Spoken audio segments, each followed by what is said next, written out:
So magandang umaga sa inyong lahat mga kamamay, okay? So nandito ulit ako upang bigyan ng linaw at paliwanag yung isang subscriber natin na nagtatanong.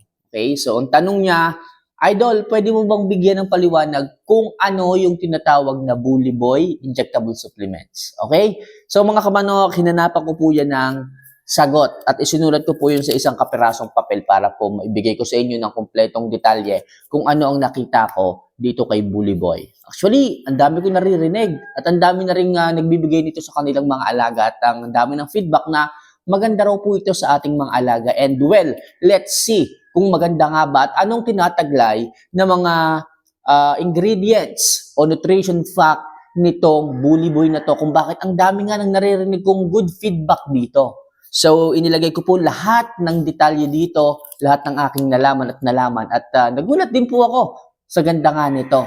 At alamin natin kung ano at ano ang dahilan kung bakit ito maganda. So, bago ko po ito simulan, medyo mahaba-haba, huwag niyo sanang kalimutan na mag-subscribe, mag-like, at mag-comment dito kung gusto niyo magpa-shoutout para sa ganon mas marami rin kayong matutunan pa na ganito ang kaalaman tungkol sa pagmamanok. Okay, so ano nga ba yung Bully Boy na tinatawag? As in, Bully Boy na tinatawag. So, nakalagay po dito, ito po ay design to develop muscle. Ibig sabihin, nagbibigay ito at nagpapaganda po ito ng building of muscle. So, pag sinabing building of muscle, sigurado ako rich in amino to, pagka ganon.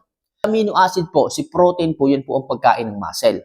At yan po ay hindi kayang i-produce ng katawan ng isang manok. Hindi po nila yung kaya. At ano ang dapat gawin para makakuha ng amino acid o ng protein ng isang manok? Eh di syempre, nagbibigay tayo ng masarap na pagkain. Rich in protein, katulad po ng itlog, katulad po ng pellets, katulad po ng atay, at kung ano-ano pa. So yan po yung mga natural source of protein, amino acid. Pwede rin po injectable supplements. Yung mga injectable supplements na ating ibinibigay, rich in amino acid po yan. So yung amino acid, pag na-convert po, yan po yung tumutulong sa building of muscle. So, yun po ang isang nagagawa nito. So, nakafocus po ito sa development of muscle.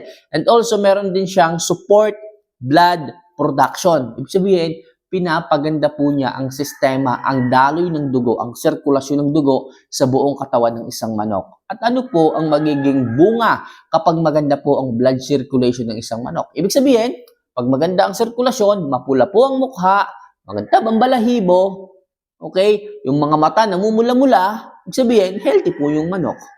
Maganda po ang support ng mga nutrients sa katawan. Pag mapula po ang mukha, malamang sa malamang, maganda rin po ang pangangatawan. Healthy po at hindi dinadapuan ng kung ano-anong mga sakit.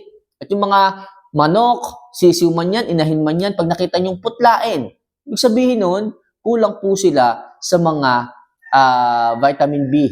Okay? Especially yung red blood cell. At makakatulong si Bully Boy para ma-provide yung ganong klase ng vitamina.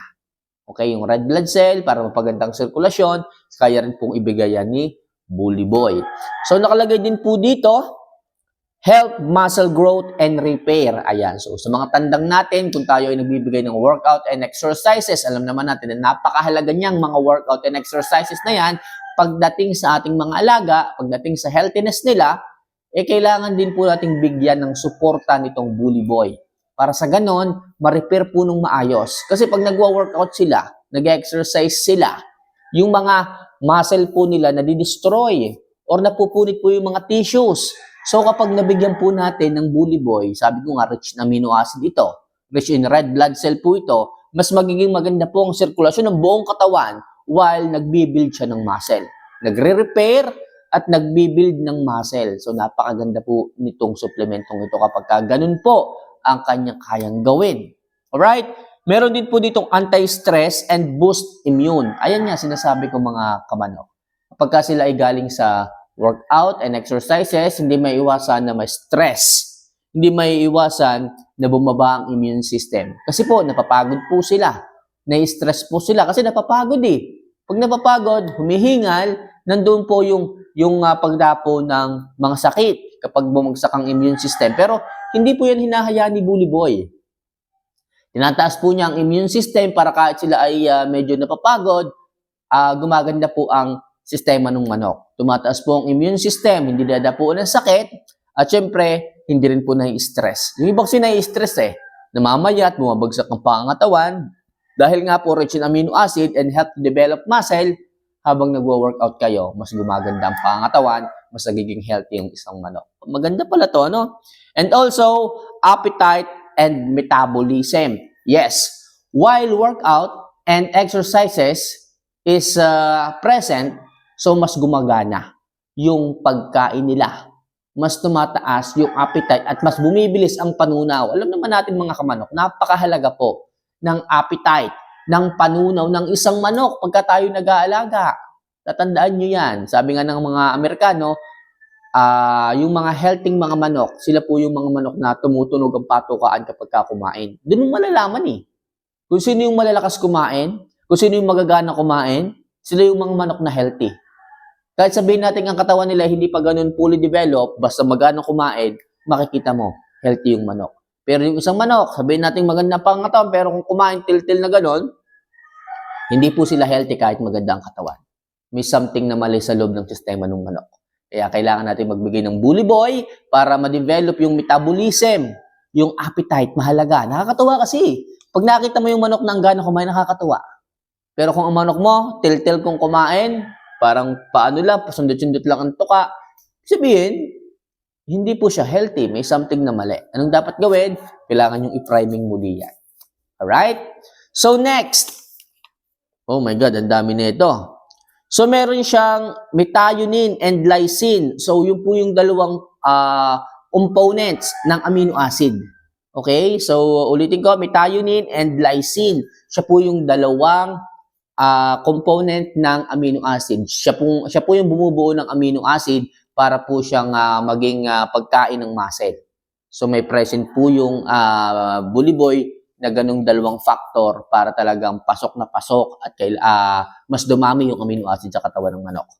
Pag po yun ay present, yun nga, sabi ko, nagbibuild siya ng muscle, nagtotone siya ng pangangatawan, hindi masyadong mataba, pero bulto po ang pangangatawan. And syempre, define po ang muscle. Makikita mo, pag hipo mo, magaan yung manok, talagang mapipil mo yung muscle, hindi po yung taba ha. Yung iba kasi, ang gaganda ang ganda ng hipo daw parang mga buko. Yung iba tuwang-tuwa. Ayoko po nung ganun. Ang kailangan ko po yung maskulado. Yung ilalim, hindi masyadong mamuscle. Ayoko nung masyadong mamuscle ang ilalim. Kasi nga po, sa mga activities na gagawin nila, tumutukod po yung kanilang singit dito sa kanilang breast muscle. Kaya iniiwasan natin na masyadong malaki yung ilalim, yung pitso nila. Alright? So, define ang muscle. Yung balahibo, makintab, mga kamanok. Makintab kasi nga po, maganda po yung manok, maganda ang circulation ng red blood cell, kaya po kumikintab ang mga yan.